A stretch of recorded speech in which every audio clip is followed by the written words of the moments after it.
రుద్రమ దేవి దగ్గర నుంచి ప్రొడ్యూసర్‌గా మారారు. అవును. ప్రొడ్యూసర్‌గా మారిన తర్వాత డబుల్ ద రెస్పాన్సిబిలిటీ అండ్ అవును. అవును. ప్రెషర్ కూడా ఎక్కువ ఉంటుంది. అవును. బికాస్ మానిటరీ థింగ్స్ ఆర్ అవును. ఇన్వాల్వ్డ్ అవును. కాబట్టి.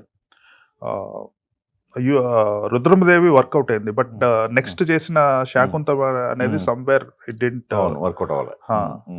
సో మీకు పర్సనల్‌గా మీరు మీ ఫ్యూచర్‌ని, మీ కిడ్స్ ఫ్యూచర్‌ని అంత పనంగా పెట్టి తీయాల్సిన అవసరం లేదు మీకు. You are a very established అవును. అవును. డైరెక్టర్. అవును. సో అయినా కూడా మీరు why are you producing the films? Because it is very risky కదా. అది కరెక్ట్ పాయింటేనండి.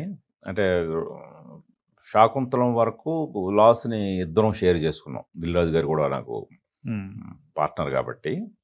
సో బట్ లాసే అది. ఇంకా ఈ యుఫోరియా విషయానికి వచ్చేసరికి నాకు చాలా గట్టిగా నా సినిమా నాకు తీయాలనిపించిందండి.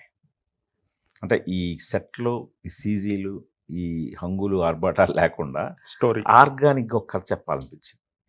అసలు గుణశేఖర్ అనబడేవాడు ఏం సినిమా తీస్తాడు, ఎలాంటి సినిమా తీస్తాడు అనే దీంతోటి నాకు నేనే క్వశ్చన్ వేసుకొని యూఫోరియా ఇది మళ్ళీ కొత్తోళ్ళతో తీస్తున్నా సరే దీనికి కొంచెం స్కేల్ పెద్దది.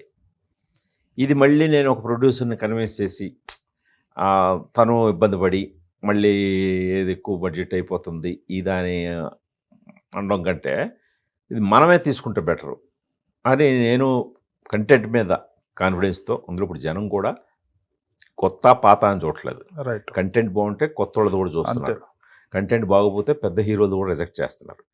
సో అందుకని ఇది రైట్ టైం మళ్ళీ మనం ఇది తీయడానికి.